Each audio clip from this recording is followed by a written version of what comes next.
মুসোতেই আটকে গেল হেন্সি ফ্লিকের বার্সা। আর এই মুসোতেই কপাল এবং ইজ্জত দুটোই বাঁচলো দিয়াগো সিমিওনের। কেন বলছি এই কথা, চলুন দেখে আসি।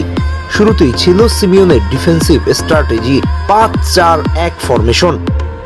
এই ছবিটা দেখলেই বুঝতে পারবেন যে সিমিওনের স্ট্র্যাটেজি। এই স্ট্র্যাটেজি ভেঙে লামিন, বার্নাল, রাফিনিয়ারা করলেন একে একে ৩ গোল।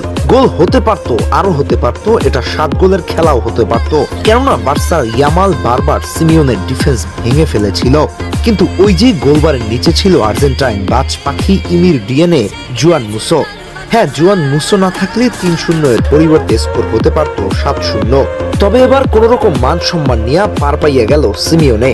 কোপা দেল রের সেমিফাইনালের দ্বিতীয় লেগে কোন রকমের এগ্রিগেটে ৪-৩ গোলে জিতে ফাইনালে চলে গেছে অ্যাথলেটিকো মাদ্রিদ। অথচ দ্বিতীয় লেগে শুরুতেই ৪-০ আগাই ছিল অ্যাথলেটিকো। একেবারে শুরু থেকেই কোচ সিমিওনের নিয়ম মাফিক ডিফেন্সিভ স্ট্র্যাটেজি যেন খেলতেই নামছে বার্সারে ঠেকাইয়ে দেওয়ার জন্য। হ্যাঁ, সেটা কৌশলগত সিদ্ধান্ত হতে পারে, কিন্তু তাই বলে এভাবে মাঠ বলতে যেন কিছুই আছিল না।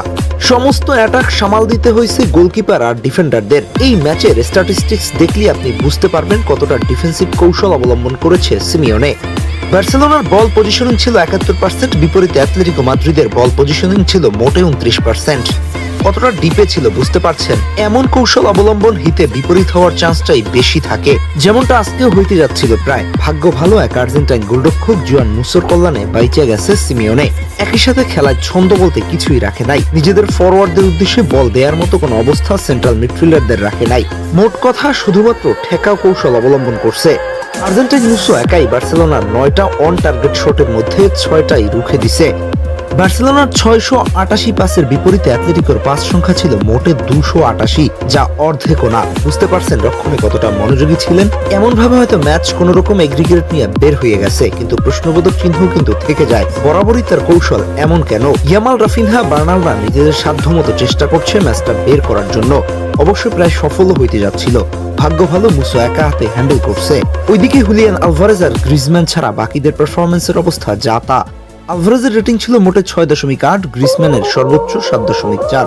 বাকিদের অবস্থা বলে লাভ নাই। শেষ পর্যন্ত ১ গোল ব্যবধানে ফাইনালে পৌঁছে গেল অ্যাথলেটিকো মাদ্রিদ। ফাইনালে তাদের প্রতিপক্ষ হতে পারে রিয়াল সোসিয়েদাদ অথবা অ্যাথলেটিকো বিলবাও। প্রথম লেগে এখন পর্যন্ত রিয়াল সোসিয়েদাদ ১-০ গোলে এগিয়ে।